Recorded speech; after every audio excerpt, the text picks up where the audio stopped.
ramdaman sa katawan sapagkat ang ating pong Panginoon ay pinahihintulutan lamang po ang mga karamdaman. Subalit, ganun pa man po ay hindi tayo magpapatangay kung ano man po ang ating mga nararamdaman. Amen po ba doon?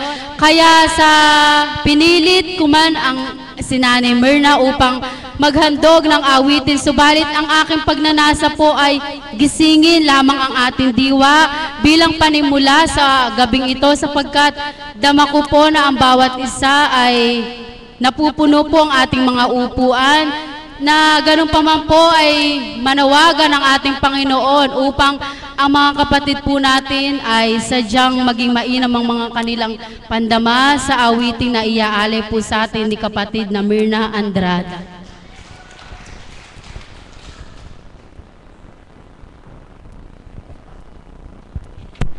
Purihin at takilain ang ating Panginoong Diyos na buhay. Ama, maraming salamat po sa iyo. At higit sa lahat, mihingi po ako ng kapatawaran sa pagkukulang ko upang maging marapat akong mag-alay ng awitin sa iyo. Amen. Buhay po ang Diyos! Pakiramdam ko po, punong-puno ang bulwagan. Alam niyo po, pagka tayo nagkakaroon ng pagkukulang sa Diyos, at napakagaling nating magsalita, ako'y nananabi sa tuwina, sa kalooban ng Ama. Subalit ako po pala ang dulog at hindi naman kasurpresa dahil hindi pa po nagjo-joyful ang anak na bunso, inalaman ko nang ako ang dulog. Subalit, hindi ko po maunawaan talagang kung magkaminsan may mga kaganapan pong gayon, ano? At nang ako po ay bababa na, may umakyat po, sabi po ng isang kapatid, mag-aalay daw po ako ng awitin. Bagamat ang awiting ito, naawit ko na pong minsan, subalit sa pagpasok at sa tempo, hindi po kami magkaunawaan ng tatay. Subalit ayoko na pong pahindian ng Ama.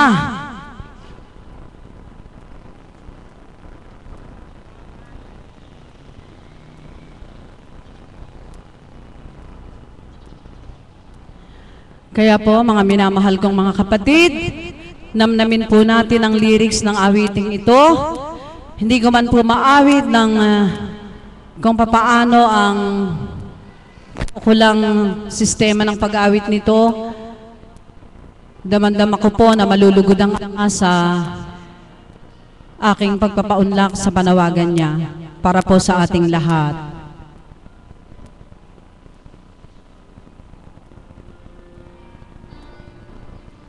At salamat po, Mami Beth.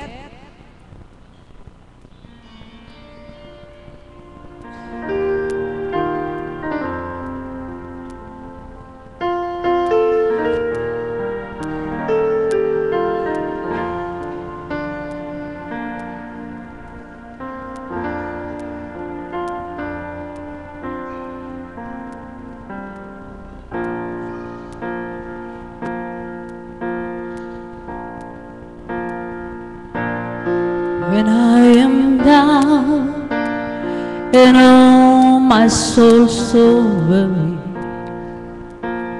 when troubles come and my heart burden me, and I am still and waiting in the silence until you come and sit a while with me. You raise me up so I can stand on mountains. You raise me up to walk on stormy seas. I am strong when I'm on your shoulders. Me up to more than I can be.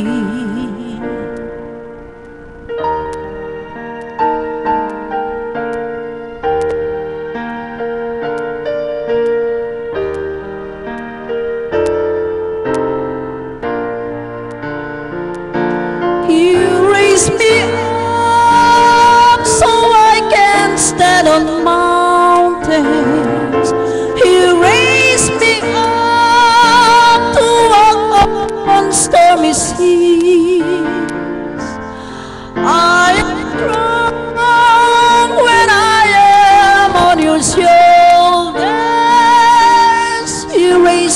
up to more than I can be.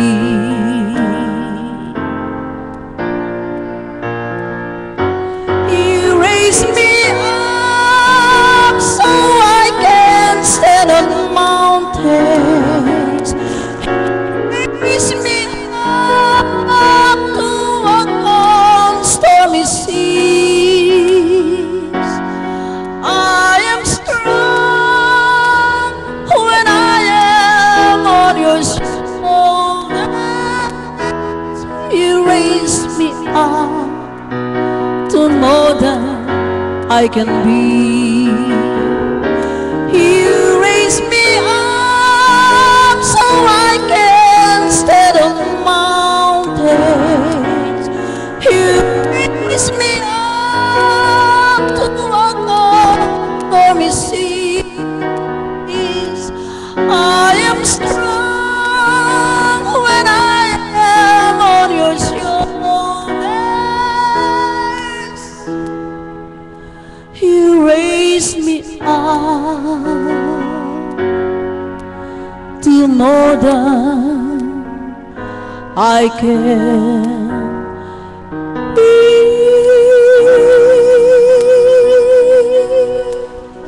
Salamat po, Ama. Salamat po sa iyo. Salamat po, Ama.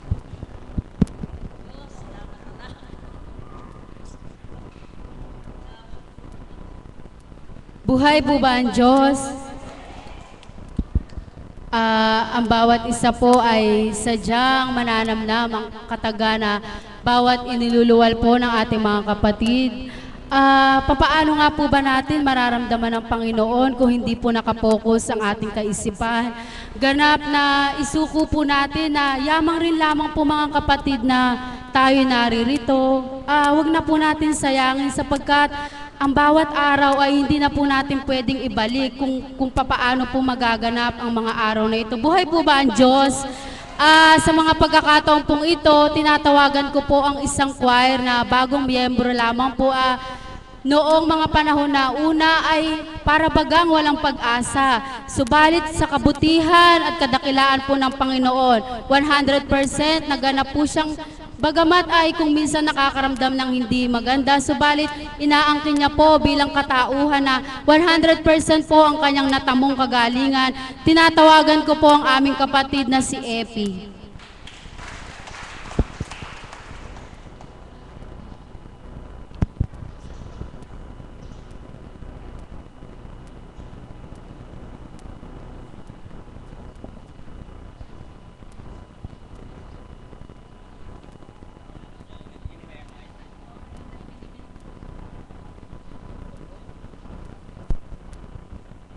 Isang mapagpalang umaga po sa inyong lahat sa gabing ito. Ang maibabahagi ko po ay ang kabutihang ang ginawa sa akin ng Ama simula nung ako ay madako sa dambanang ito. Simula po talaga na ako'y akayin niya dito sa dambana ay talaga pong nagsumikap na ako na araw-araw ay makadalo dahil iba po talaga yung aking kagalakan na naramdaman sa dakong ito. At yun nga po, ang aking karamdaman ay unti-unti pong gumagaling. At ganoon na din po ang aking kaluluwa na talagang ninanais ko po na mapagaling din niya. So ang dalangin ko po palagi sa kanya ay gumaling ang aking kaluluwa at ang aking karamdaman na yun naman po ay talagang ipinagkakaloob niya sa akin. Sa araw-araw po na ako'y naririto, nakikinig ng mga banal na salita sa pamagitan po ng pagpapahayag ng mahal na Apo, ay tunay pong ang lahat ng iyon ay tumatagos sa aking puso at talaga pong ako'y naghahangad na ang lahat ng kanyang mga banal na salita, banal na aral ay aking sa buhay.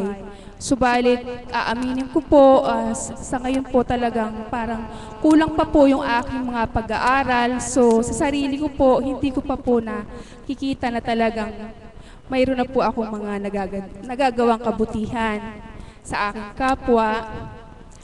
Dahil po sa ngayon, pagkagaling ko po dito sa dambana, bahay lang po. Wala po akong nakakahalubilong ibang tao liban sa aking mga kapatid.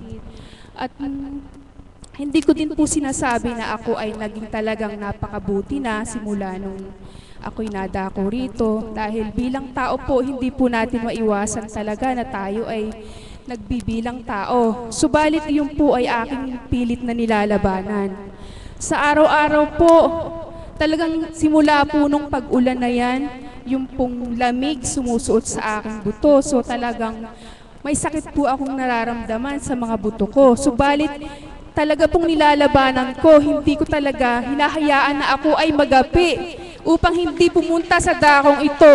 Bagkus lalo pa po akong nagsusumikap na makapunta sa dakong ito dahil totoo po, pagtungtong ko po sa dambanang ito, yung sakit ng likod ko, pa ako na yan, napapawi po yan. Lalo na po sa habang nakikinig ako ng mga banal na salita na pinapahayag ni Apo Conching.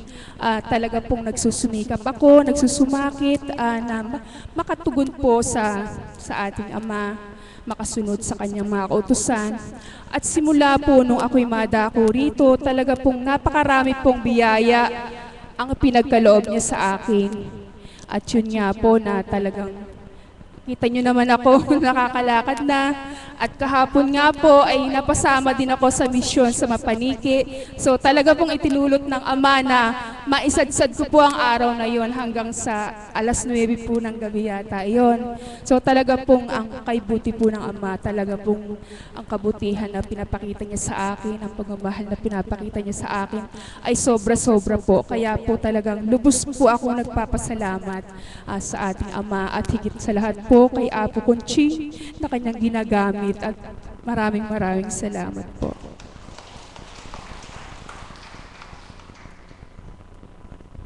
Buhay po ba ang Diyos? Kung sino po yung unang nakakakita sa kanya noon na para bagang mabubuwal, subalit kayo habang nagbabahagi siya ay napapagmasdan ko kung papaano siya kumikilos.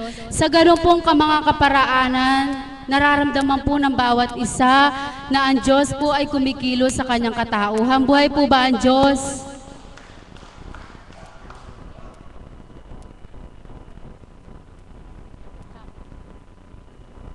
Bibigyan po muli ng ating mga pagkakataon ng ating kapatid.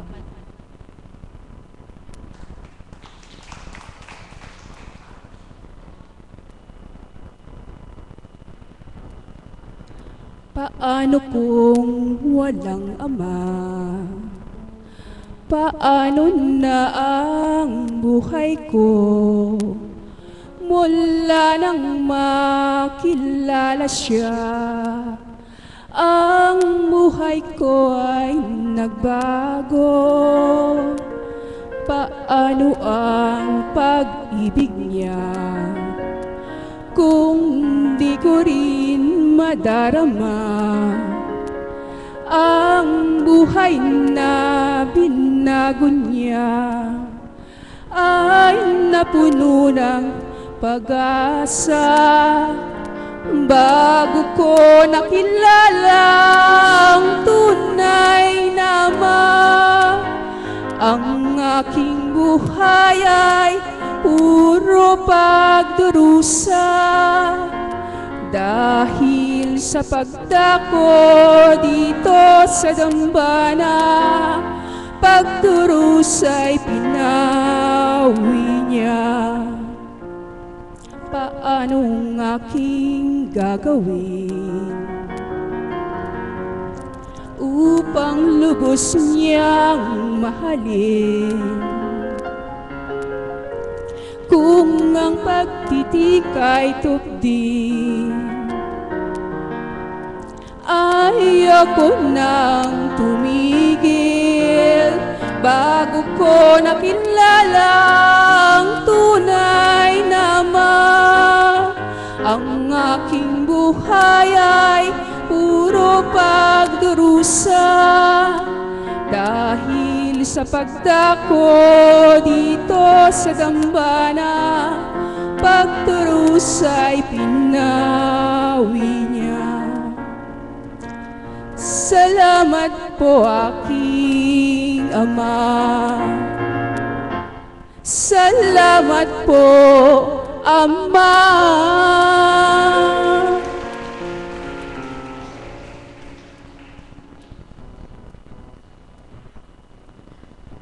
Maraming salamat po, mahal na kapatid. Ang awitin po na yon ay idinatal o binahagi po sa kanyang kaisipan upang ang bawat kataga po ay maging bahagi po ng ating gawain na ito at katugon po sa ating Panginoon. Buhay po ba ang Diyos? Ang bawat isa po ba ay gising na? Buhay po ba ang Diyos?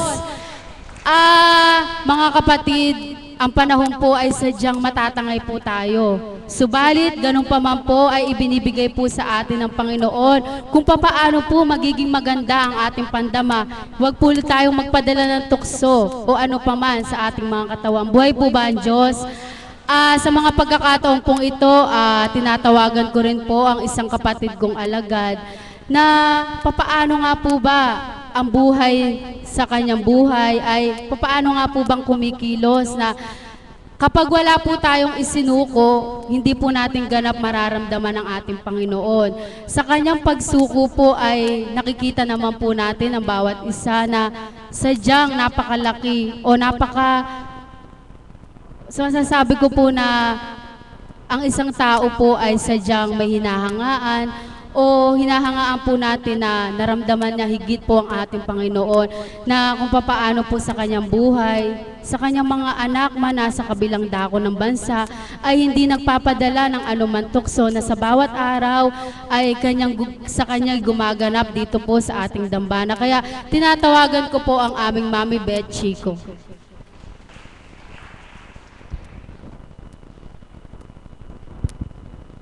Purihin ka, Ama.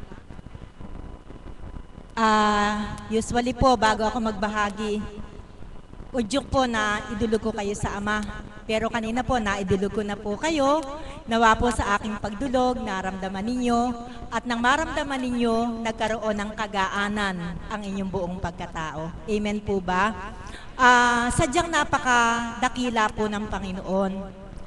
Wala na po akong hihilingin pa sa Kanya.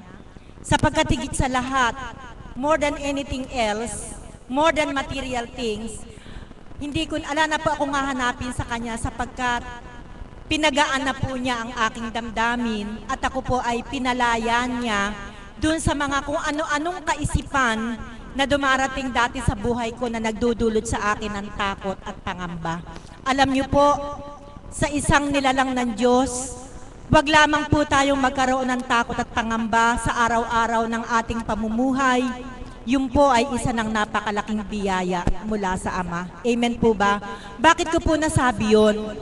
Sapagkat ang taong laging nangangamba, ang taong laging nag-iisip, ay hindi nawawala ng karamdaman. Amen? Karamihan po, o generally speaking, ang taong mapag-intindi, ang taong mapag-isip, ang taong mapag-alala, laging may sakit. May sakit sa ulo, kumakabog ang dibdib, kumukulo ang sikmura dahil sa sobrang pag-iisip. Tama po ba yung sinabi ko?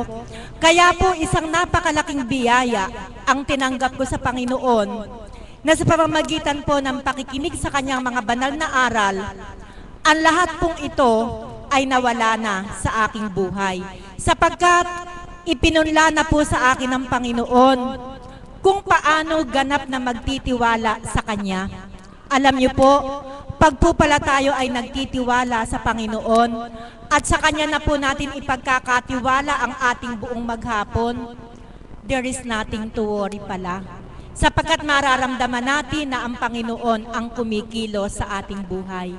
Unlike nung hindi ko pa nakikilala ang Panginoon at hindi ko pa naririnig ang ganitong mga aral niya, napakadalas, masakit ang ulo ko. Kaya po pag nakita po ako ng mahal na apo, kahit hindi po ako magsalita sa kanya, alam na po niya na masakit ang ulo ko. Sinasabi po niya sa akin, nag-iisip ka na naman. At buhay po ang Panginoon, yun po talaga ang dahilan. Pag ako'y malabis na nag-iisip, kasabay na po yung aking migraine o pananakit ng ulo. Ang hirap pong gamutin ng migraine. Iba po yung migraine ko. 4 na stages po bago po maramdaman ko yung talagang sobrang sakit ng ulo. Ito po yung mga signs noon bilang tao na hindi ko pa tinatanggap ang aral ng banal na espiritu. Sa unang atake po ng migraine ko, Nakakita na po ba kayo ng gasolinang inilalagay sa tangke ng tricycle? Hindi po ba't nakakikita kayo ng parang may mga ganun-ganon? Amen po ba? Ganun po yung nakikita ko. Sa unang atake po ng migraine ko, parang may kidlat na gumaganyan sa gilid ng mata ko. Ang hirap po ng ganun pakiramdam. Siguro po mga 1 minute yun na nararamdaman ko.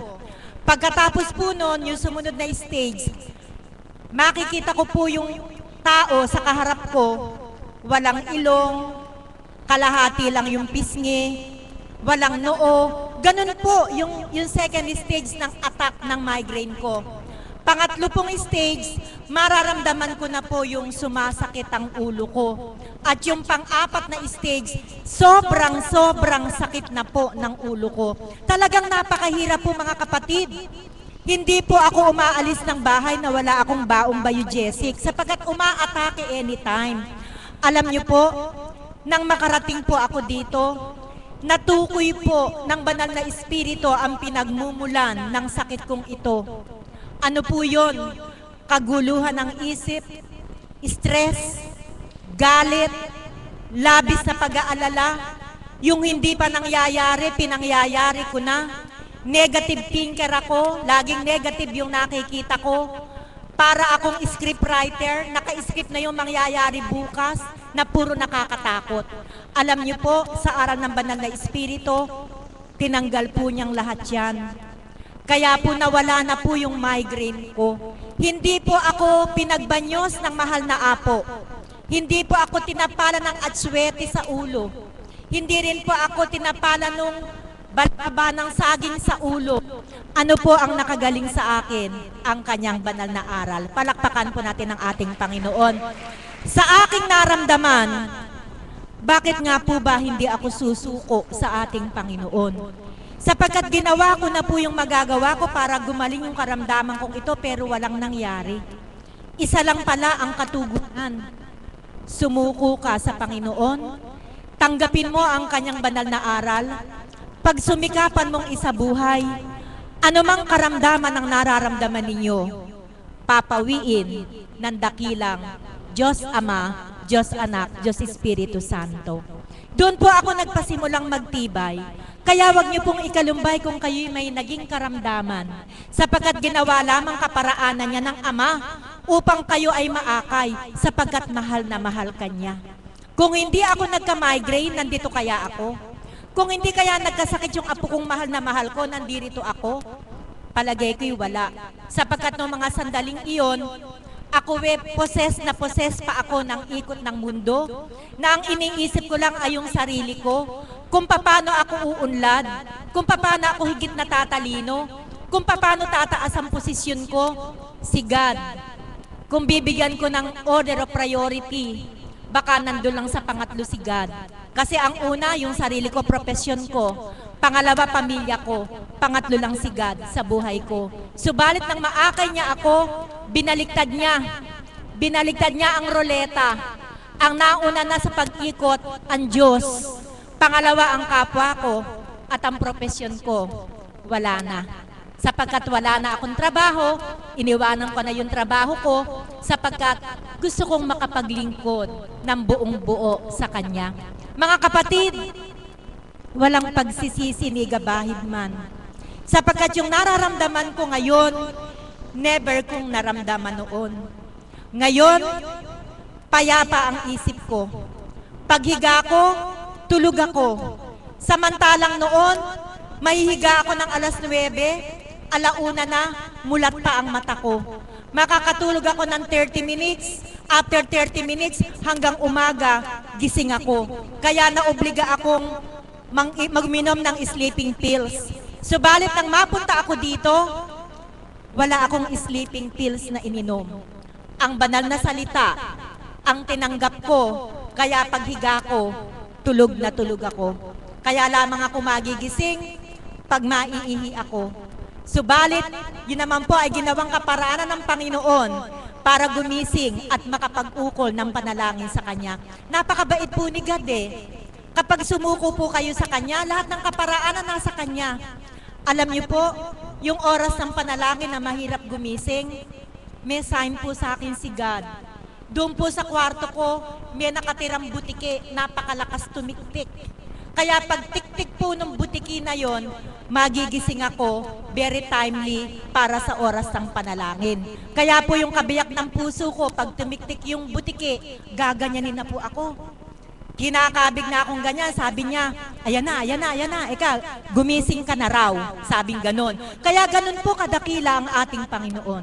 Kung ibibigay po natin ang ating sarili sa Kanya, sabi nga po ng kapatid ko ay pagsuko, hindi lang po yung mga profesyon ang isusuko mo, kundi ganap na isuko mo yung sarili mo, yung mga bagay na ipagkakasala mo, pag sumikapan mo, wag nang maging sanhi ng kasalanan mo, napakasarap sa piling ng ating Panginoon. Kaya sabi ko nga po, walang pagsisisi. Sapagkat ang hiwaga ng Panginoon sa bawat araw, pinapadama sa iyo. Ultimo dun sa mga maliliit na bagay, nakikita mo ang hiwaga ng Panginoon para sa iyo.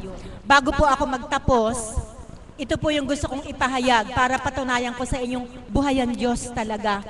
Upang patunayan ko sa inyong mahal ako ng Diyos. Para patunayan ko sa inyong nasa kalinga ako ng Panginoon.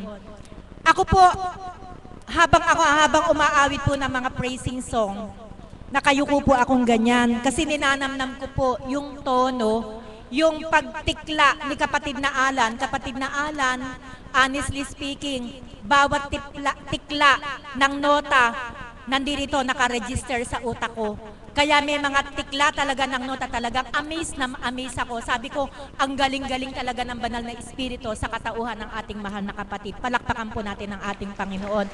Habang nakaganyan po ako, may lumapit po sa akin na bumubulong. Nakapikit po ako, hindi ko po tinitingnan. Sabi po, Mami, kayo daw po muna ang dumulog. Komo ako, nasa kalaliman ng aking pagninilay, umiling akong ganyan. So, pumanik na yung bumubulong sa akin na ako yung pinadudulog.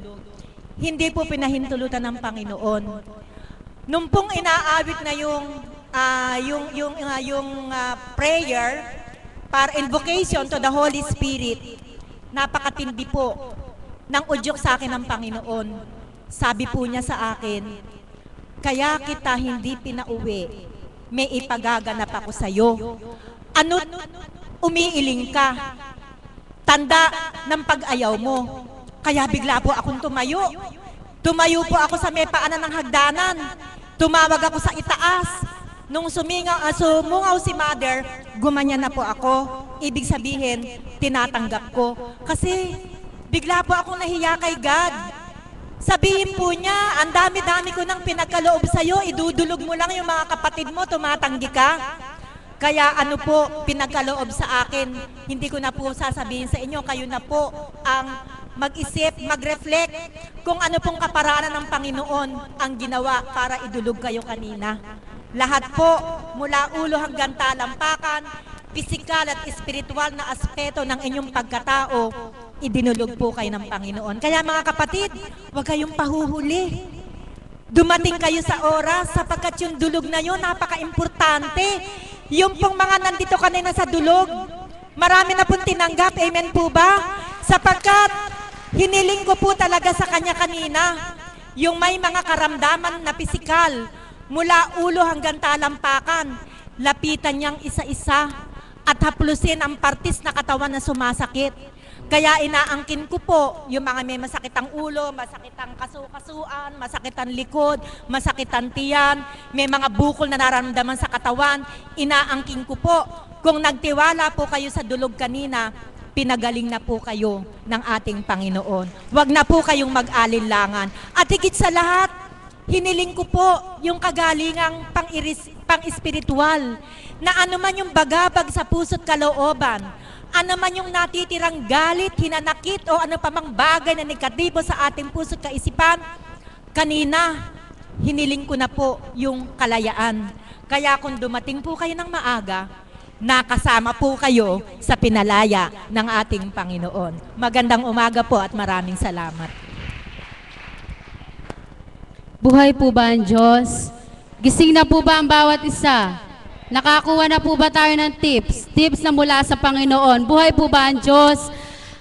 Mga kapatid, sadyang ang tao po ay ginagamit ng Panginoon upang ang bawat pong isa ay magising. Magising ang kaluluwa, magising ang tulog na natutulog, upang ang tulog ay magising nga sa ating Panginoon.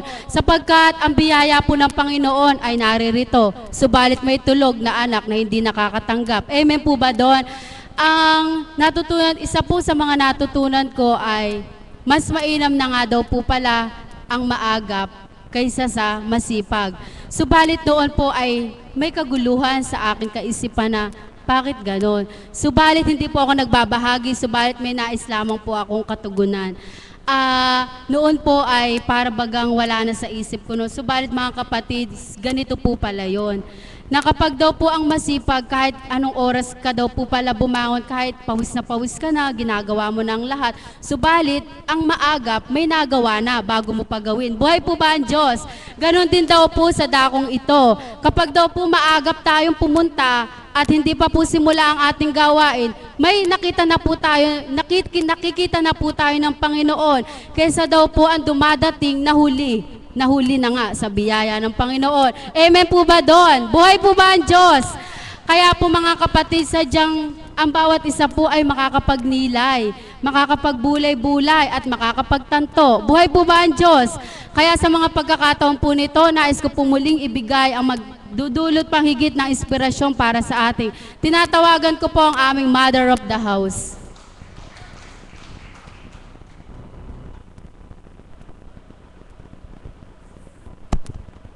Salamat po, Ama. Purihin, dakilain ng ating Panginoon. Sadya pong hindi maaaring ipagpaliban ang kaukulang araw na hindi tayo pagagalakin ng Diyos. Amen po ba yon? Alam niyo po ba na pagkindat po ni kapatid na Malu, siyempre, sino po ang tatanggi sa ating Panginoon? Kanina pa lang po sa taas ng si Nanay Mirna po ang naka-assign sa dulog. Sabi niya, Mami, ikaw? Sabi ko si Mami Beth na sa baba. Mami, ikaw? Umakyat. Si Mami Beth, ayaw daw po. O sige, bababa ako. Nagtinginan lang po kami sa taas ako, sa baba siya. Sabi niya, okay na ka ako si Mami Beth na. Buhay po ba ang Diyos? Mga kapatid, alam niyo po, sa bawat araw, kung magsusuri lang po ang bawat isa sa natanggap sa dakong ito, sadyang hindi mo may pagpapalit ang dakong ito. Amen po ba yon? Napakaraming aspeto na pinakikita ng Ama. Bakit hindi mo maipagpapalit ang dakong ito? Unang-una, sabi ko nga sa Panginoon, ano bang ibabahagi ko? Subalit, ang tugon po niya, kapag tuwiran mo akong kilala, kailanman ay hindi kayo mawawala na ibabahagi ukol sa aking kahiwagaan at sa aking kabutihan sa katauhan ng kinalugdan. Buhay po ba ang Diyos? Mga kapatid, ang nais ko po ibahagi sa inyo, gaano ba kalaki ang hiwaga ng Diyos na pinasilay niya sa aking buhay? Ito po yung gusto ko pong i-focus nyo, yung isip nyo, sabi nga ni kapatid na Malu, upang kayo rin ay makapagsuri. Sa dakong ito, hindi po ako nangangako na mananahan ako ng diretso. Subalit, pinanaligan ko po yung tinura ng banal na Espiritu sa katawan ating mahal na Apo Kunching na ipagkakaloob niya na dito na daw po ako tatanda. Buhay po ba ang Diyos? Amen po ba yun? Sa madaling salita po, naroon po yung kaukulan, siyempre po, sabi nga bilang tao, sabi ni kapatid na Epi, ibinibigay ng Ama ang pagninilay sa bawat isa kung gaano ba kalaki yung maibibigay mo rin sa Diyos na pagtalima sa kanyang kalooban at kung paano rin siya tumalima para sa iyong buhay. Diyan po ngayon umiikot yung kaukulan na sa tuwin ay sinasambit ko nga, ngayon pa lang nagkaroon ng kabuluhan ng buhay ko na maihahambing ko po sa bawat araw ay mayroon po kaming trinatrabaho sa dakong ito. Amen po ba yon? Hindi maaaring umabsent at hindi rin maaaring magkulang ng oras. Na sa aking palagay po, sabi nga ng iba, ano ba ang nakukuha nila sa dakong yon? Ano ba ang tinutungo nila sa dakong yon? At minsan po, yung ibang mga kababaryo po nang uuyam pa. Nanonood kami sa sa internet. Nanonood kami sa website nyo, sabi niya ganon. Nakikita ko nga kayo si kapatid na Marie, nakikita kita nagbabahagi at si Apo Kunching at yung mga kasama mo. Ganon, mga po yan nagtra-tricycle po yan. Alam niyo po, parang pang-uyam yung tinuran na nagbabahagi, sapagkat siyempre kilala niyo po niya yung pamilya namin sa San Roque. Subalit galak sa puso ko, sapagkat yung sa paningin mong walang kwentang tao, yung dakong ito pala ay nasisilayan nila sa internet. Buhay po ba ang Diyos? Amen po ba yun? Binibigyan nila ng oras. Sa madaling salita, doon ako nakapagnilay. Tingnan mo nga itong mga taong ito, kahit nagsusuri po siya sa ginagampanan namin, ang pagsusuri nila, hindi yung nakikita sa amin, kundi ginagalugat po nila ang website upang makakinig ng mensahe ng Banal na Espiritu sa katawan nating mahal na Apo Kunching. Buhay po ba ang Diyos? Kaya mga kapatid, bakit po ako nagtibay sa dakong ito? Mula sa simula po, napakarami na pong hiwaga na pinasilay ang ating Panginoon sa akin at sa mga kapatid kong alagad sa pamamagitan po ng ating mahal na Apo Kunching. Mula pa sa simula, nais ko lang pong baybayin po sa inyo ng karampot na sabi ko nga, napaka-paranoid ko po noon at si kapatid na Ana, isa yan sa saksi. Si kapatid na Merna, sila po na nakatira kami sa taas. Nang nakatira po kami sa taas, sadya pong naroon yung kaukulan na wala pa akong nasayang na oras sa pagkilala sa ating Panginoon. At para sambitin ko po sa inyo, isa po ako sa nabiyayaan na makasilay ng lahat ng hiwaga ng Diyos sa pamamagitan ng ating mahal na Apo Kunching. Buhay po ba ang Diyos? Nasa madaling salita po, nung una po na ako'y bilang isang alagad, syempre po, hindi ko po alam kung paano ang pagtupad. Sa kabila na bilang isang alagad, naroon pa rin po, kumbaga sa pag-aaral, nasa nursery pa lang po ako. Kaya nangangapa po ako kung paano akong tutupad. At hindi ko paganap na suri sa aking sarili na hindi pala ako ang tutupad, kundi may tutupad po pala sa pamamagitan ng Espiritu. Kaya ginugugol ko noon ang oras ko, paano ang bukas, paano sunod na araw, paano, ganun po.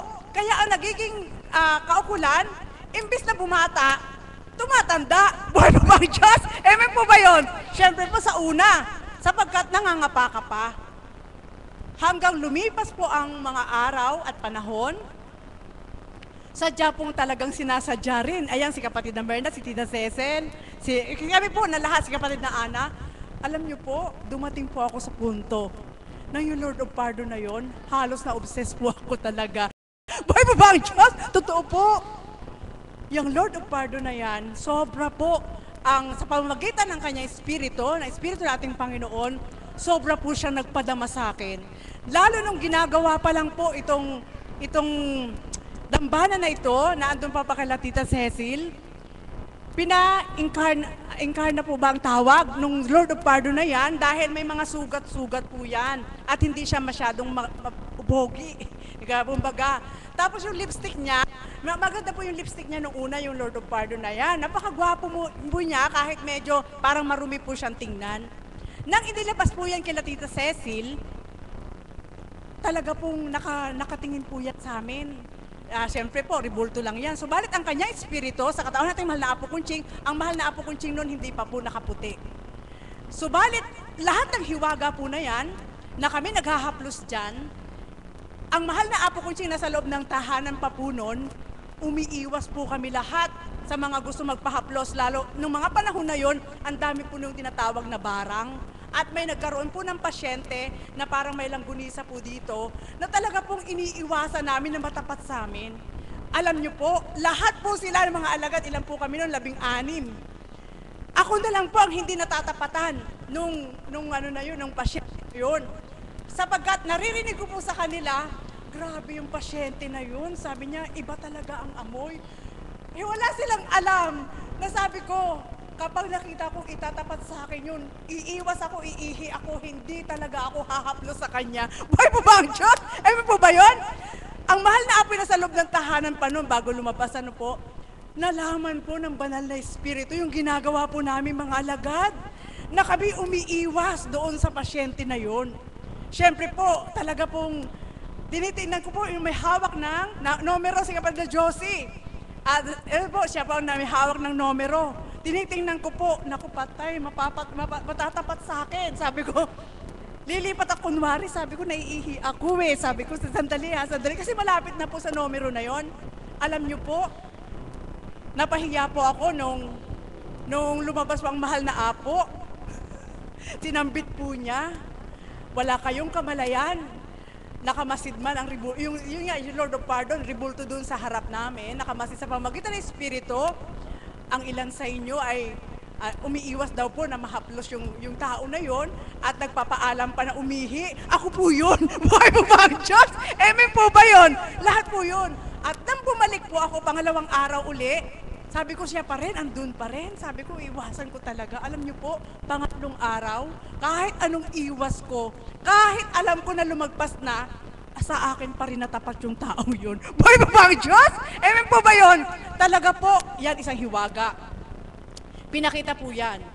At nang time po na yun, yun nga si Lord of Pardon, ang mahal na apo po ay puspos ng banal na Espiritu. Talaga pong sa taas, kapag nasa taas po kami, lahat ng dinudulog namin, parang kagaya ng pagdulog ni Mami Beth po kanina, na parang nasa tabi mo lang si God, na kapag dinulog mo sa taas, pagbaba po namin ng alas 6 para magdasal, lahat ng dinulog po namin sa taas, sinasagot na po ng banal na Espiritu sa katawan nating mahal na Apo Kunching, kaya on the spot, alam po namin kung ano ang tugon ng Panginoon. Buhay po ba ang Diyos? Amen po ba yun? Yan po, paniwalaan nyo man at hindi, yan po yung nakatatak sa puso ko. Lahat po ng mga kaganapan na yan. At naroon po na 3 araw po ang nakalipas, sobrang galak sa puso ko nang masilayan ko po ang larawan na pinost po ng taga-Japan, yung kung paano nagpasilay sa ating mahal na Apo, yung nakaganito po, na nakita ko po kung paano nagpahayag ang banal na Espiritu sa katawan ating mahal na Apo Kunching at nag-comment po ako doon. Kung magmamasid po kayo, sabi ko nga po, kung magmamasid po kayo sa larawan na yon, yung kabuuan na yon, pagmasdan nyo po yung paa. Yung hugis ng paa na yon, kung kayo'y nagmamasid at masilayan nyo po ang hugis ng paa ng ating mahal na Apo Kunching kapag walang sandalyas, walang pagkabula, yun ay isang patutuo na siya talaga ginagamit ng ating Panginoon. Buhay pa ba ang Diyos? Alam nyo po, hindi ko po yun napansin. Subalit nang dumating po dito yung larawan na yon, yun ang unang pinabatid sa akin na silayan mo ang aking mga paa at nasilayan ko po sa mahal na Apo yung hugis. Samantalang yung gumawa po nun, nakakilala po namin, ay hindi naman po nasisilayan ng mahal na Apo ng mula ulo hanggang talampakan para makita yung paa. Subalit nang iginuhit, inimprenta po yun po yung lumabas na paa. Yung kapaa po ng ating mahal na Apo. At hindi lang po yun, maging ang tuhod man po ng Lord of Pardon, nung mga panahon po na yun, talaga po, sapagkat ang pabango po ng ating mahal na Apo Kunching, na ibinibigay ng ating Panginoon kapag nakadatal sa Kanya, at yung naaamoy ko po sa Lord of Pardon na yun, parehas lang po silang dalawa, kaya yung Lord of Pardon na yun, kapag dumudulog po kami, nung mga panahon na yun, halos kulang na lang ay wag namin bitawan sa pagyapos. At may mga karibal pa po ako dyan sa tabi-tabi. Yan, sila kapatid na Ana, sila kapatid na Merna. Naku po, pag sila na, kasama ko po sila, hindi po talaga ako aalis doon sa tabi nung ako'y natutulog dito sa dakong ito. Buhay po ba ang Diyos? Mga kapatid, bakit po ito pinahintulot? Hindi po natin sinasamba ang ribulto. Subalit ang banal na Espiritu na sa katauhan nating mahal na Apo Kunching ay nagpapakilala sa mga hinirang ng Ama kung sino siya. Amen po ba yun? At yan din po ang sabi ko nga, tinatanong ko sa sarili ko, napakadami kong nakikita at marami rin ako naririnig na pinagkalooban ng ating Panginoon. At marami rin akong nasilaya na at natunguhan na rin ng mga manggagamot na sabi nila pinagkalooban sila, subalit ibang nagkaloob sa kanila. Tinatanong ko sa sarili ko, Ama, bakit hindi ko maibaling ang damdamin ko sa mga taong ito, maging ang isip ko upang ganap ko silang paniwalaan na ginagamit mo? Tinanong ko po yan sa kanya. Subalit alam niyo po ba, hindi mo kayang pilitin eh. Kung ano ipinunla ng Diyos sa puso mo, kahit sino pa ang nasa harapan mo, hindi mo talaga siya ipagpapalit. Buhay po ba ang Diyos? Amen po ba yun? Sige po, sabi nga ng Panginoon, subukan nyo. Subukan nyo po. Subukan nyo pong sumama sa ilan. Hindi ko po sinabi sa inyo, dumito kayo. Subalit kami po, bilang alagad, wala kaming karapatan para ipagbalaki yung aming mga sarili na kami nakasilay sa Diyos. Walang makasisilay. Subalit sa pamamagitan ng Espiritu, ang pinaglalaban po namin ay ang kaukulan kung paano naming tinanggap ang kaloob ng Diyos sa katawan nating mahal na Apo Kunching at kung paano rin kaming tinanggap ng Diyos para siya ipaglingkuran. Buhay po ba ang Diyos? Amen po ba yun? Kaya mga kapatid, ito po iwanan ko po sa inyo. Gusto nyo bang magkaroon ng halaga ang buhay nyo? Amen. Ngayon din, suriin nyo po kung paano kayo makapaglilingkod sa Diyos. Hindi para maging alagad kayo o para maging caps, kundi yan po isang hamon ng ating Panginoon upang higit po natin siyang maramdaman na sa dakong ito, napakalinaw po anak, kapag pinahintulot na ikaw'y makatindig, itutan mo sa kanila kung paano ang Apo Kunching mo bilang kinalugdan ko ay ginamit ko sa inyo upang mabuksan ang daraanan, upang mabuksan yung gate na naturingan, ang tarangkahan ng kalangitan upang makamtan ang kanyang kabutihan. Amen po ba yun? Kaya nasisilayan ko po, maituturing ko po sa oras na ito kung paano sa pamamagitan ating mahal na Apo Kunching ay ginamit ng ating Panginoon upang mabuksan ang aming diwa, malinisan ang aming puso. Hahambing ko po sa isang lugar na kami nasa labas na ng pintuan ng kaharian. Sa labas pa lang ha, hindi ko sinabing nasa loob. Subalit nagmimithi dahil nabuksan na po yung gate. Siyempre po, pag may gate, may bakuran. Nasa bakuran pa lang po kami ng kaharian ng ating Panginoon. Kaya nagmimithi sa bawat araw na yung bakuran ng ating Panginoon ay makapasok kami sa kanyang kaharian sa pamamagitan ng kaloob niya na sa dakong ito ay patuloy na inihahasik sa katawan nating mahal na Apo Kunching upang tayong lahat ay makatupad at makaganap at matunton ng tamang daan patungo sa kaluwalhatiang walang hanggan. Muli, magandang umaga po sa inyo sa gabing ito. Buhay po ba ang Diyos? Buhay na buhay nga po ba tayo? Kaya po mga kapatid, ano nga po ba ang hindi mababatid ng Panginoon? Iniisip mo pa lang, alam na niya. Amen po ba doon? Kaya ano po ang hindi ipagkakaloob ng Panginoon kung mabuti ang nasa natin? Wala po siyang ipagkakaloob na hindi mabuti kundi dahil sa bawat araw ang pinagkakaloob po niya ay sadyang mainam, kakontentuhan at kagalak-galak sa ating puso. Buhay po ba ang Diyos? Sabik na po ba ang bawat isa? Kaya po mga kapatid, ihanda po nating ganap mula ulo hanggang talampakan upang higit po natin maramdaman ang kanyang kalooban na magmumula sa ating minamahal na Apo Kunching na salita na kailanman hindi na mauulit. Kaya sa mga pagkakataon po na ito, magsitayo po tayong lahat, awitin ang panalangin na itinuro